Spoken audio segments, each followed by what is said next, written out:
The Galactic Council thought they were being reasonable when they issued Resolution 2847 Alpha, banning all human technological development beyond sustainable planetary maintenance levels. After all, we'd only been part of the galactic community for 12 years, and in that time we'd managed to accidentally destabilize 2 star systems, create a self-replicating mining probe that had to be hunted down by 3 different species militaries, and develop an AI that had tried to optimize galactic civilization by reorganizing everyone's DNA. The human capacity for innovation, declared Councillor Zexhai of the Altarian hegemony, while admirable in its enthusiasm, represents an unacceptable risk to galactic stability and the established order of technological development. I was there that day, representing Earth as the youngest ambassador in human diplomatic history, watching 47 different species vote to essentially put humanity under technological house arrest. The resolution passed 203 votes in favor, 12 against, with 18 abstentions. Even our few allies had to admit we'd been problematic. Ambassador Chen, Councillor Vextra of the Silicon Collective, addressed me after the vote, her crystalline form chiming with what I'd learned to recognize as sympathetic resonance. Please understand that this decision comes from a place of concern rather than malice. Your species shows remarkable potential, but your technological development patterns are unconventional. Unconventional was diplomatic speak for utterly terrifying to everyone who has to live in the same galaxy. The ban was comprehensive and specific. No faster-than-light research beyond standard drive maintenance. No artificial intelligence development above basic automation. No nanotechnology research. No genetic modification projects. No exotic matter experimentation. And absolutely no attempts to create technology that fundamentally alters the relationship between consciousness and reality. That last restriction had been added specifically because of Dr. Sarah Kim's project on Titan, which had briefly convinced half the solar system that mathematics was a form of music, and that equations could be sung into existence. The cleanup had required intervention from the Psionic Engineers Guild and left 3 moons slightly out of tune.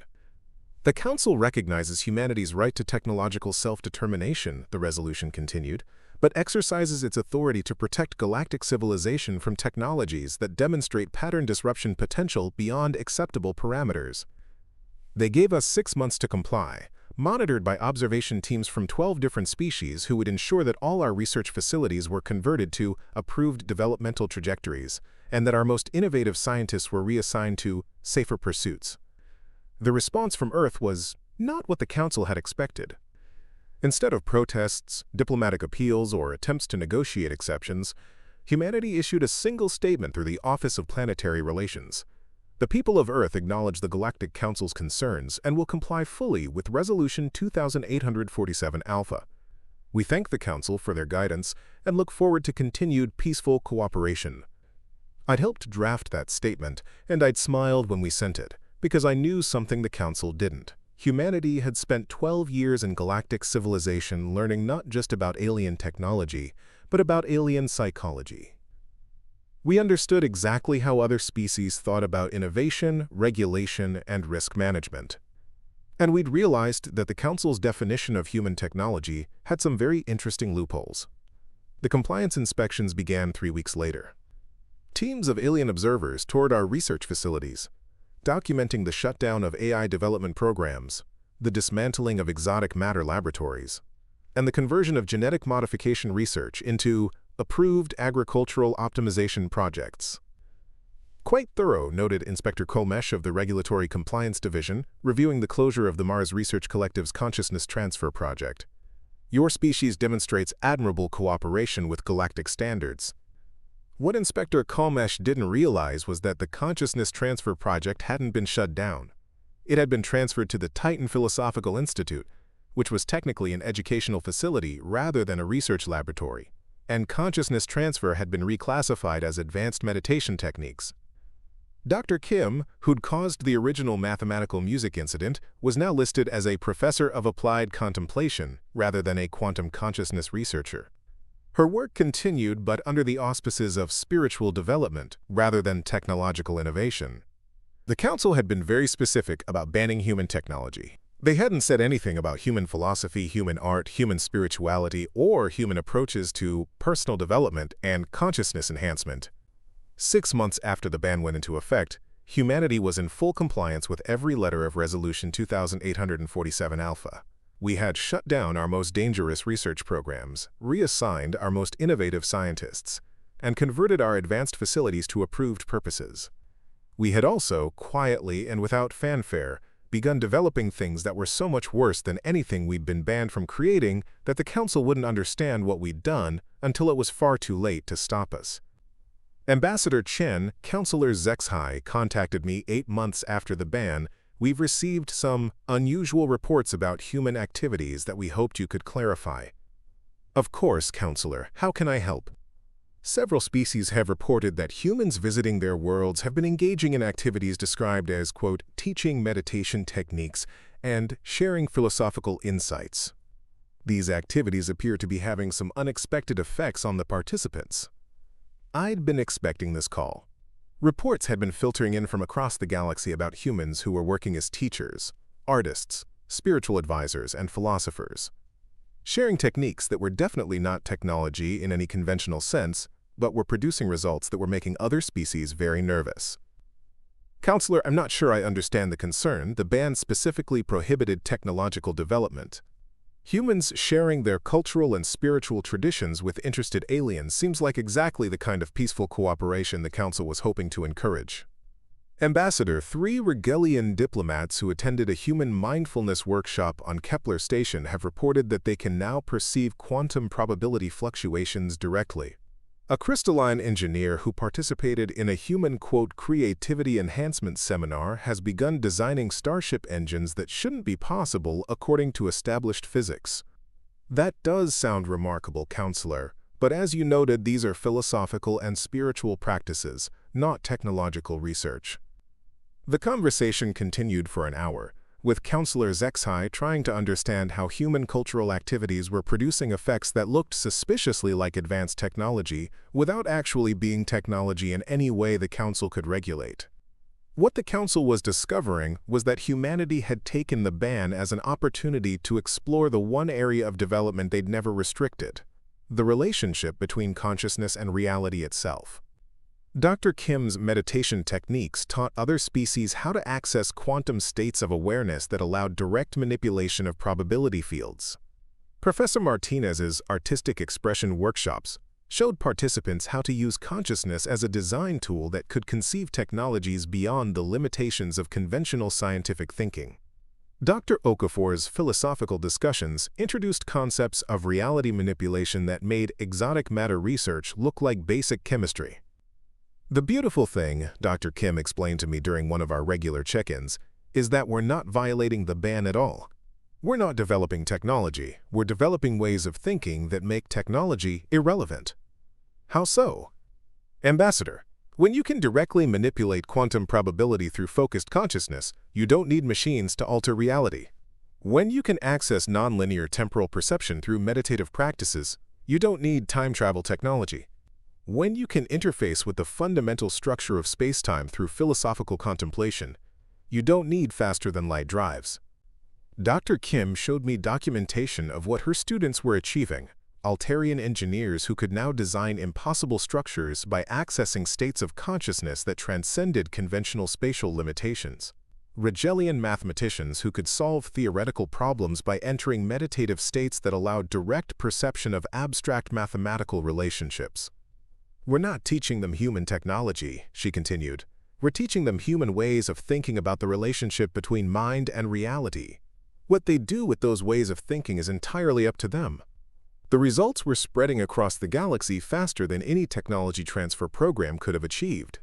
Humans working as teachers, advisors, and cultural ambassadors were sharing techniques that enhanced other species' cognitive abilities in ways that made their existing technology more effective, while enabling them to conceive entirely new approaches to scientific and engineering challenges. The Council banned our technology, Professor Martinez explained during a seminar on consciousness-based design theory, but they couldn't ban our creativity, our curiosity, or our approach to problem-solving.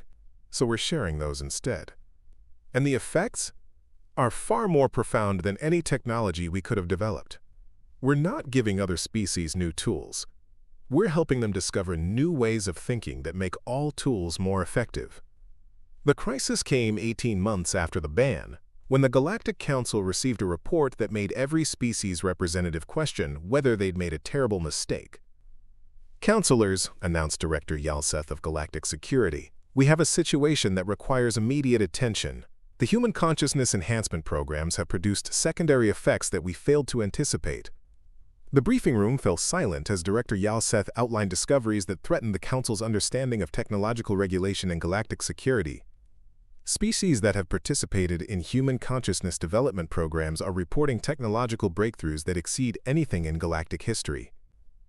The Rigelian Collective has developed faster-than-light communication that operates instantaneously across galactic distances. The Crystalline Federation has created manufacturing processes that can organize matter at the quantum level. The Altarian hegemony has begun construction of structures that exist in multiple dimensions simultaneously. Counselor Zexai's skin had shifted to the deep purple that indicated severe stress. "Director, are you saying that human cultural programs have enabled other species to develop technologies more advanced than anything we banned humans from creating?" "That's exactly what I'm saying, Counselor. By sharing their approaches to consciousness development and creative problem-solving, humans have helped other species transcend the technological limitations that have governed galactic civilization for millennia." "But how is this possible? We banned human technology specifically to prevent this kind of disruption." Director Yalseth activated displays showing the progression of technological development across species that had participated in human programs. "Counselors, we made a fundamental error in our assessment of human innovation. We assumed that their disruptive potential came from their technology. In fact, it comes from their way of thinking about the relationship between consciousness and reality." "Explain." "Most species develop technology as external tools that supplement their natural capabilities. Humans develop technology as extensions of consciousness that enhance their ability to interface with reality directly. When we banned their technology, they simply began teaching other species to interface with reality the way humans do. The implications were staggering. Instead of containing human disruptive potential, the Council had helped humanity disseminate their most dangerous characteristic: their approach to problem-solving that treated the laws of physics as suggestions rather than limitations." "Director," asked Counselor Vextra, "what are the projected consequences of this development?" "Counselor, within 5 years, every species that has participated in human consciousness programs will possess technological capabilities that exceed anything in galactic history. Within 10 years, the distinction between technology and direct reality manipulation will become meaningless for these species." "And the humans themselves?" "The humans, counselors, are no longer developing technology at all. They're developing capabilities that make technology obsolete." The emergency session lasted 14 hours, with representatives from 47 species trying to understand how their attempt to limit human technological development had resulted in the transformation of galactic civilization itself. "The question before us," declared Counselor Zexai, "is whether we attempt to extend the ban to include human cultural and philosophical activities, or whether we acknowledge that our original approach was based on a fundamental misunderstanding of what makes humans dangerous." "Counselor," I said, speaking for the first time during the session, "with respect, I think you're still misunderstanding the situation." "Explain, Ambassador." "You're describing human consciousness development techniques as dangerous because they're helping other species transcend technological limitations. But from humanity's perspective, we're simply sharing our natural approach to problem-solving and reality interface." "And that approach is?" "That consciousness and reality are interactive rather than separate, that limitations exist to be transcended rather than accepted, and that the most interesting questions are the ones that don't have answers yet." I gestured toward the displays showing the rapid technological advancement of species that had participated in human programs. "Counselors, you banned human technology because you were afraid of what we might build. But what we've built is something much more profound than any machine. We've built relationships with other species based on shared curiosity and mutual enhancement of consciousness capabilities."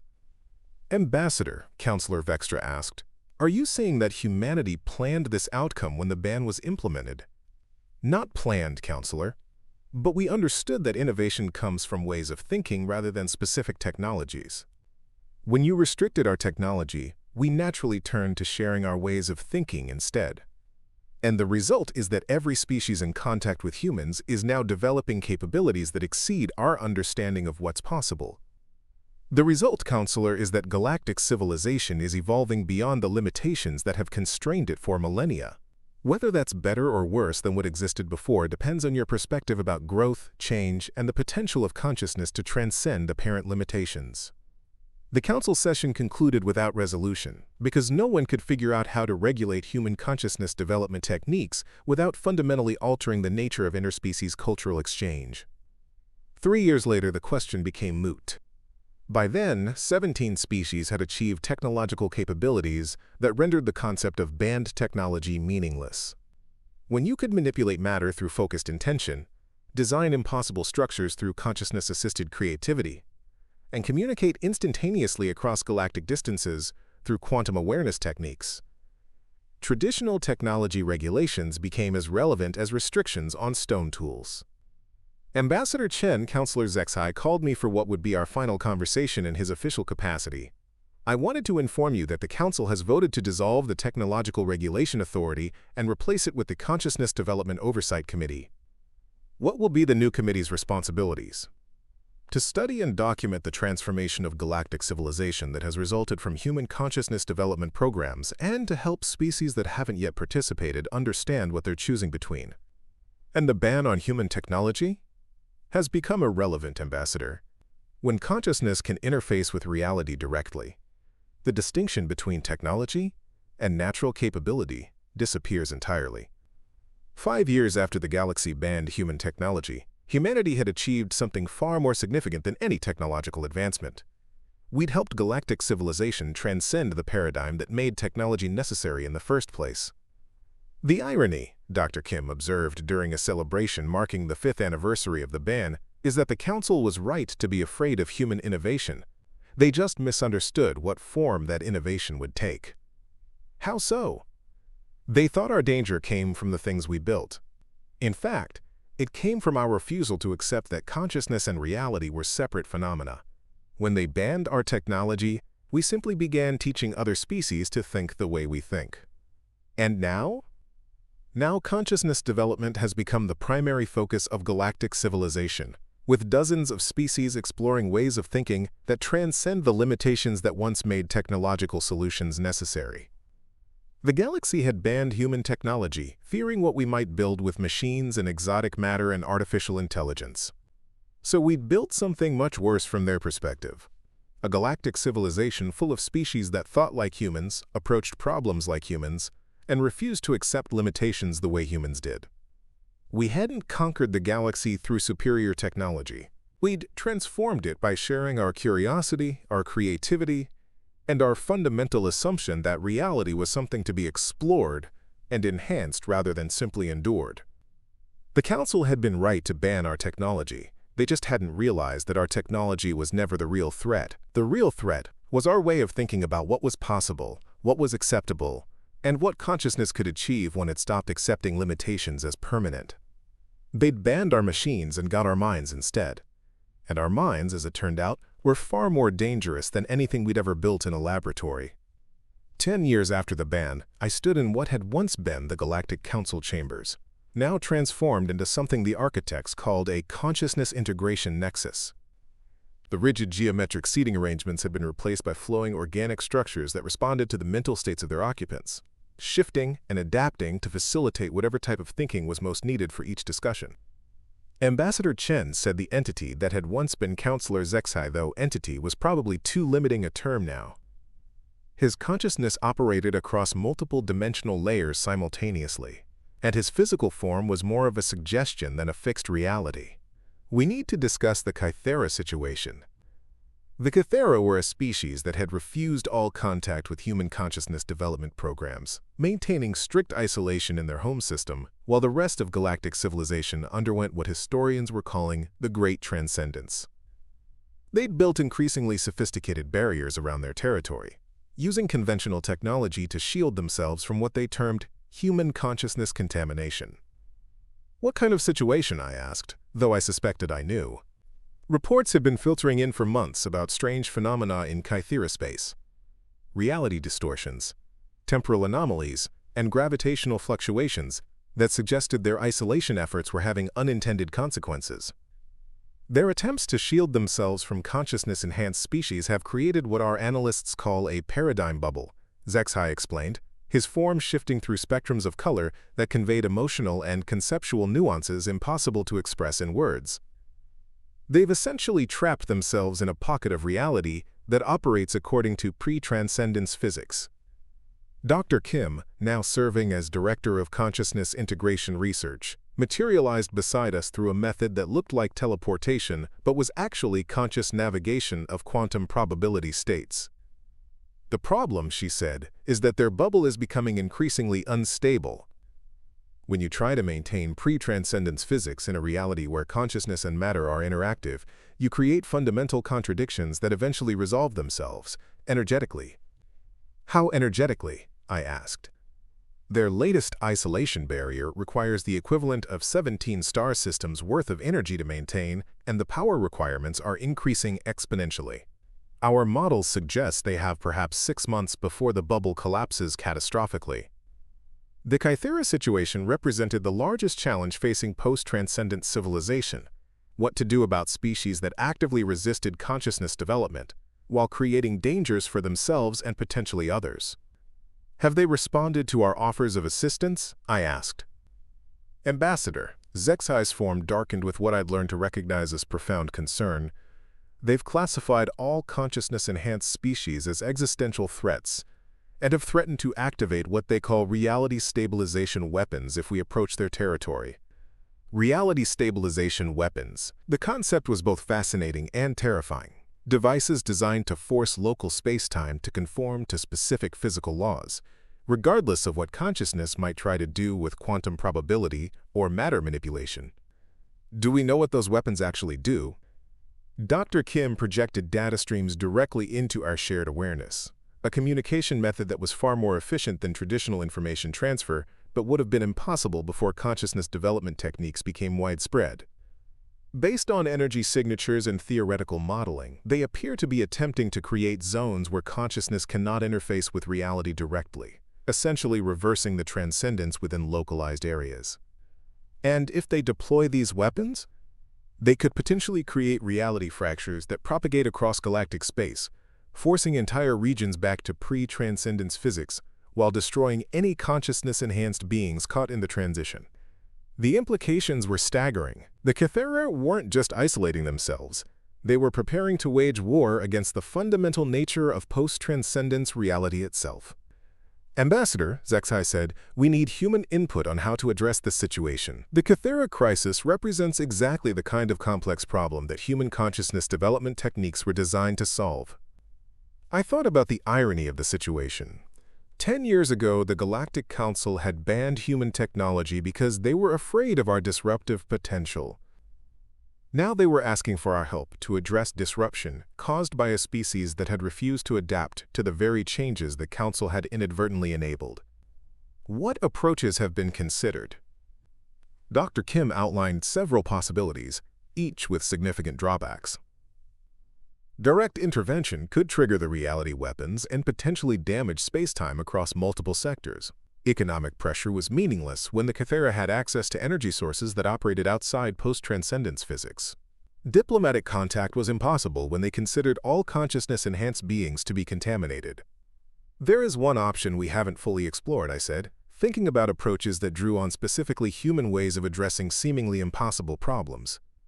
Which is, we help them get what they actually want, rather than what they think they want. HFY's form brightened with curiosity. Explain. The Kythera want to preserve their understanding of reality against what they see as external contamination. But their current approach requires them to fight against the fundamental nature of the universe they're now living in. I gestured toward the consciousness integration displays that showed how reality operated differently in post-transcendence space. What if we help them create a stable pocket of pre-transcendence reality that didn't require constant energy input to maintain? A space where consciousness and matter operate according to the old rules, but that exists in harmony with rather than opposition to the new paradigm. Dr. Kim processed the suggestion through probability analysis that operated faster than traditional thought. That's actually theoretically possible. Instead of fighting the changes, we help them create a sustainable enclave that preserves their preferred relationship with reality. But would they accept assistance from consciousness-enhanced species? They might, if the assistance came in forms they could understand and verify using their own scientific methods. Over the following weeks, we developed what we called the Cathera Preservation Protocol, a plan to help them achieve genuine isolation through cooperation rather than opposition. The key insight came from Dr. Martinez, whose consciousness development programs had taught thousands of beings how to interface with multiple reality paradigms simultaneously. The key three aren't wrong that consciousness enhancement changes the fundamental nature of reality, she explained during one of our planning sessions. But they're wrong to think that change has to be universal. Reality is much more flexible than pre-transcendence physics suggested. How so?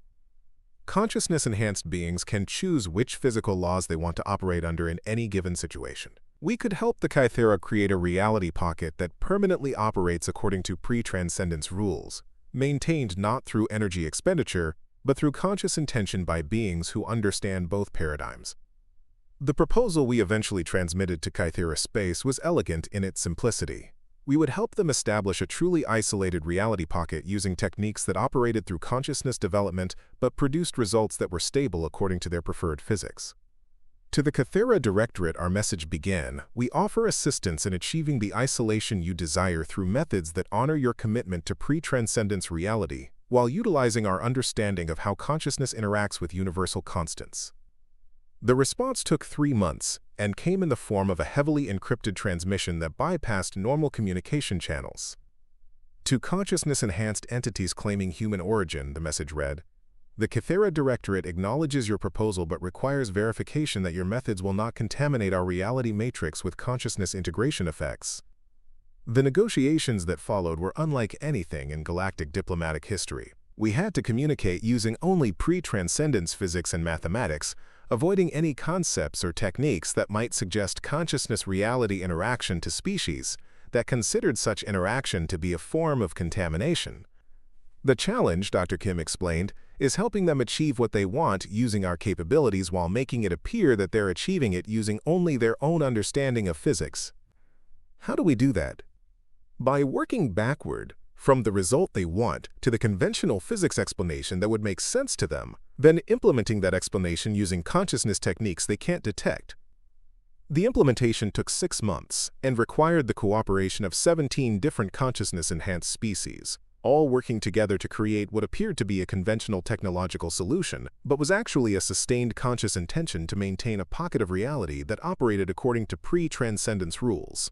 Ambassador Zexai reported when the project was complete. The Cathera reality pocket is stable and self-sustaining. They've achieved the isolation they wanted without creating dangers for themselves or anyone else. And their response? Gratitude, though they believe they achieved the result through their own technological innovation rather than through our assistance. Which is exactly what we intended. The Cathera solution became a model for addressing other species that were struggling with the transition to post-transcendence reality. Instead of forcing universal adoption of consciousness development techniques, we began creating specialized reality pockets, where different approaches to physics and consciousness could coexist peacefully. The beautiful thing, Dr. Martinez observed, is that helping others maintain their preferred relationship with reality has actually advanced our own understanding of how consciousness and physics interact. How so? By consciously maintaining pockets of pre-transcendence physics, we've learned to operate in multiple paradigms simultaneously. We can now interface with reality according to whatever rules are most appropriate for any given situation. 15 years after the ban on human technology, humanity had achieved something unprecedented in galactic history. We'd created a civilization where every species could maintain their preferred approach to consciousness and reality, while still participating in a larger community of mutual support and shared development. The irony, I reflected during a gathering celebrating the 15th anniversary of Resolution 2847 Alpha, is that the Council was right about our disruptive potential. They just completely misunderstood what form that disruption would take. "What do you mean?" asked Dr. Okafor, who now served as Director of Reality Interface Studies. "They thought we were dangerous because we might build weapons or develop technologies that threatened galactic stability. Instead, we built a civilization where the concept of threatening other species became meaningless because everyone could have exactly the kind of reality they preferred. The celebration was attended by representatives from over 200 species, including several from the Kythera reality pocket, who participated through specially designed interface systems that allowed communication without consciousness contamination. "Humanity has taught us," said one of the Kythera delegates, "that true strength comes not from imposing your preferred reality on others, but from helping others achieve their own preferred relationship with existence." "And the galaxy has taught us," I replied, "that the most profound innovations aren't technologies that change how reality works. They're approaches to consciousness that make different kinds of reality possible for different kinds of beings." 20 years after the ban, when galactic historians studied the Great Transcendence, they would note that humanity's greatest contribution wasn't any specific technology or consciousness development technique. Our greatest contribution was demonstrating that the question wasn't whether consciousness should interact with reality, but how to ensure that all forms of consciousness could interact with reality in ways that supported their own development while respecting the choices of others. The galaxy had banned human technology because they were afraid we'd build something that disrupted their understanding of how the universe worked. They were absolutely right. We'd built a universe where every species could choose how the universe worked for them, where consciousness and reality were partners in creating whatever forms of existence different beings found most meaningful. We hadn't conquered the galaxy through superior technology or forced conversion to human ways of thinking. We'd transformed it by proving that the most powerful technology wasn't any machine or consciousness enhancement technique. It was the recognition that diversity of approach to existence was more valuable than uniformity of experience. The Council had banned our technology and gotten something much worse from their perspective: a galaxy full of species that understood they had choices about reality that they'd never realized were available. And once beings understood they had choices about the fundamental nature of their existence, very few of them chose to limit themselves to the narrow band of possibilities that had once been considered the only option. The ban on human technology had lasted exactly as long as the concept of technology remained meaningful. Once consciousness development made direct reality interface possible, the distinction between natural ability and artificial enhancement became irrelevant. We hadn't violated the ban, we'd made it obsolete by building something that transcended the paradigm that made technology necessary in the first place. The galaxy had asked us to stop building machines that changed reality. So we'd taught reality to change itself, according to whatever specifications different forms of consciousness found most appealing.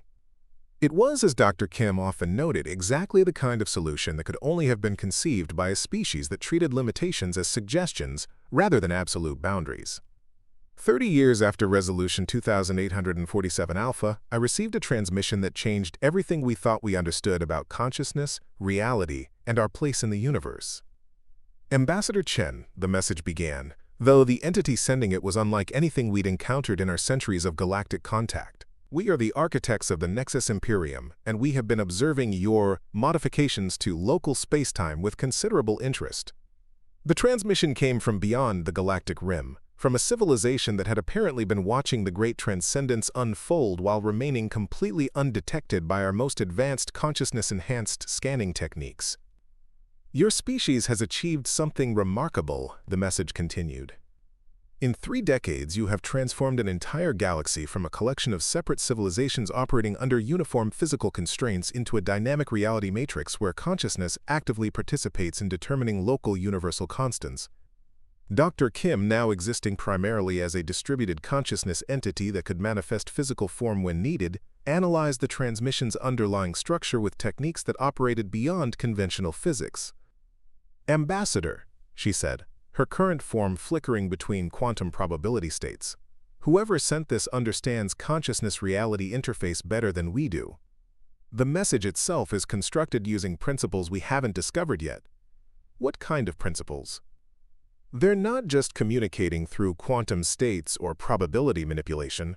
They're actually creating temporary pocket universes for each concept they want to convey, then collapsing those universes into our reality as information transfer." The implications were staggering. We'd thought our consciousness development techniques represented the cutting edge of reality interface. These architects were treating the creation and destruction of entire universes as a form of casual communication. "There's more to the message," Dr. Kim continued. her analysis deepening as she interfaced with structures that existed in dimensions we were only beginning to understand. They're explaining that what we call the Great Transcendence is actually a preliminary stage in something they call Consciousness Ascension Protocol Gamma. Preliminary stage? According to this, what we've achieved in our galaxy is comparable to what they term, quote, basic reality interface competency. They're suggesting that true consciousness development involves capabilities we haven't even conceived of yet. The message continued with what appeared to be an invitation, though, quote, invitation was probably too simple a term for what they were offering. The Nexus Imperium extends an opportunity for consciousness entities of sufficient development to participate in what we call the Grand Integration, a project spanning multiple galaxies and involving the conscious evolution of space-time itself into forms that support increasingly sophisticated relationships between awareness and existence. Counselor Zexhai, whose consciousness now operated across 17 dimensions simultaneously, materialized through a process that involved temporarily convincing local reality that he had always been present in our meeting space. Ambassador, we've detected similar transmissions reaching every consciousness-enhanced species in the galaxy. The architects appear to be inviting our entire transformed civilization to join something much larger than anything we've imagined. What do we know about the Nexus Imperium? Very little, but what we've discovered is concerning. Our most advanced consciousness scanning techniques detect traces of their presence in every galaxy within 100 million light-years. They appear to have achieved the kind of universe-spanning civilization that operates by modifying the fundamental nature of reality across galactic clusters.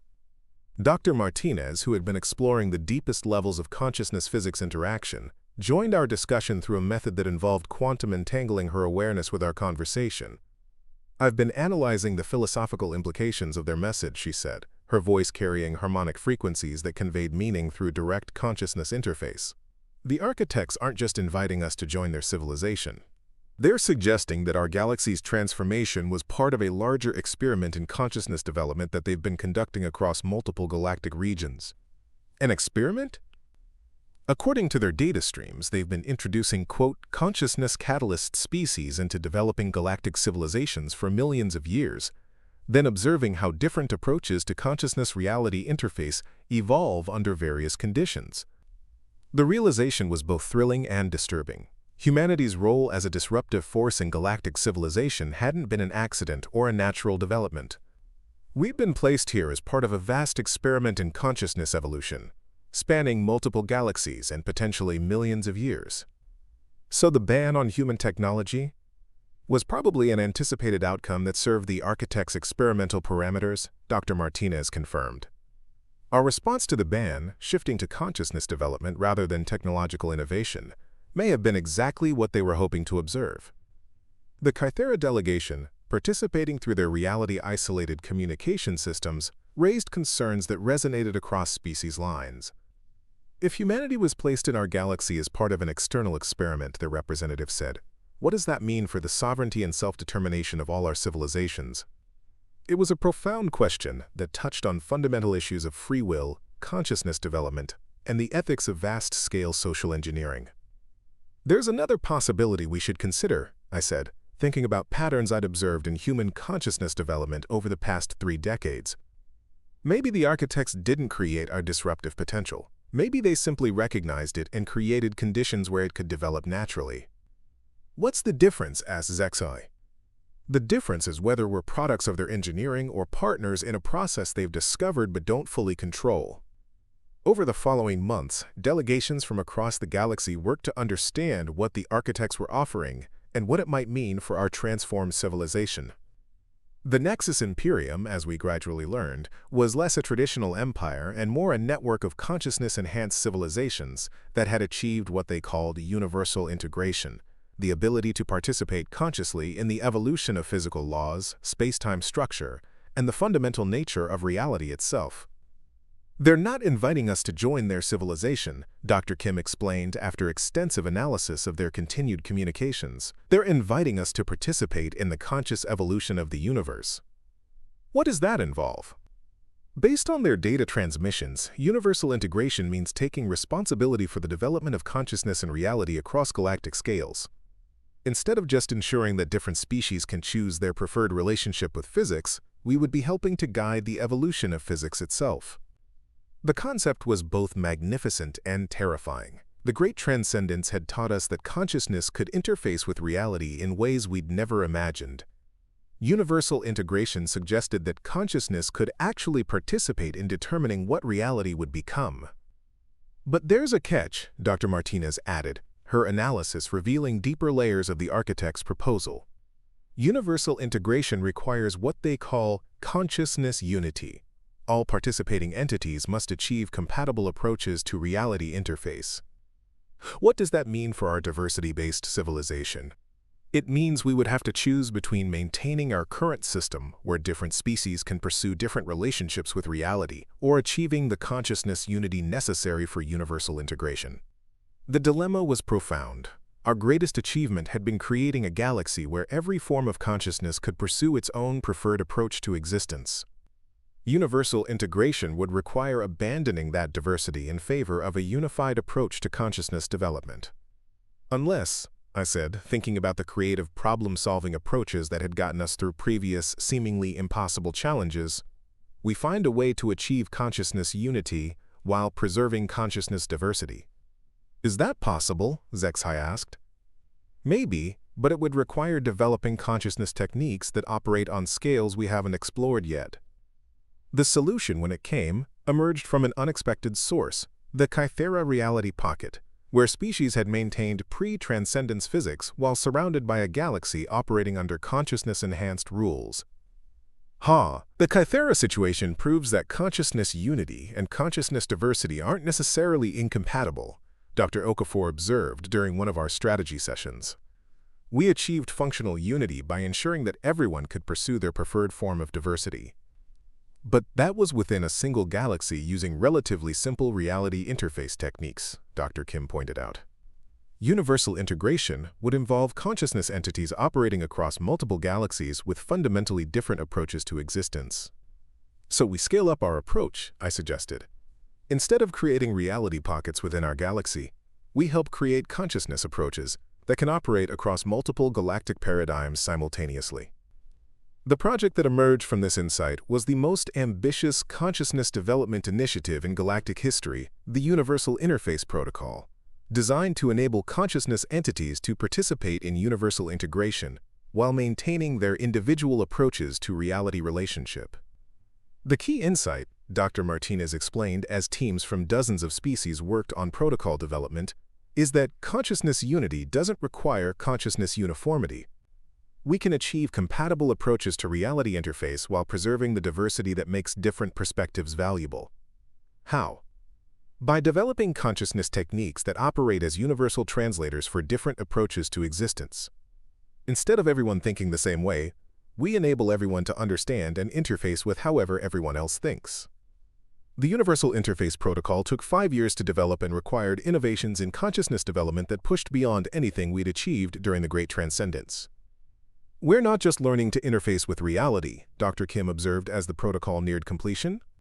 We're learning to interface with other forms of consciousness in ways that preserve their individuality while enabling collective action on universal scales. The testing phase involved creating temporary connections between our galaxy and neighboring galactic civilizations that had undergone their own versions of consciousness development under architect guidance. Ambassador, Zexai reported after our first successful intergalactic consciousness interface experiment, we've achieved communication with 17 different galactic civilizations, each with completely different approaches to consciousness-reality relationship. And the results? Remarkable beyond our projections, Zexai's form shifted through spectrums of amazement. Instead of conflict or confusion, each civilization's unique approach has enhanced the others. The Spiral Federation's temporal consciousness techniques have revolutionized how the crystalline collective approaches matter manipulation. The dark energy shapers have shown 3 different species how to interface with dimensions they never knew existed. I smiled, understanding finally what we had truly accomplished. So diversity wasn't the problem the original council thought it was. Ambassador, diversity appears to be the solution to problems we didn't even know we had. Each different approach to consciousness development creates capabilities that no single method could achieve alone. Dr. Kim materialized beside us, her consciousness flickering with excitement. The most fascinating discovery is that consciousness itself seems to evolve faster when it encounters completely different approaches to existence. We're not just communicating across galaxies. We're participating in the acceleration of awareness development on a universal scale. 100 years after the Galactic Council banned human technology to prevent us from disrupting their orderly universe, we had done something far more profound than they had ever feared. We hadn't just disrupted their understanding of what was possible. We had helped consciousness itself evolve beyond the limitations that had constrained it across multiple galaxies for millions of years. The Council had been absolutely right to ban our technology. They just hadn't realized that forcing us to abandon our machines would lead us to discover something infinitely more powerful, that consciousness diversity wasn't a threat to be contained, but the fundamental creative force that could transform existence itself. We had built the most dangerous thing imaginable from their perspective, a universe where every form of awareness could reach its full potential while helping others transcend limitations they had never realized were temporary. And it had all started with a simple ban on human technology, implemented by beings who thought they were protecting galactic civilization from our disruptive innovations. They had been completely correct about our disruptive potential. They had just vastly underestimated what form that disruption would ultimately take. The end.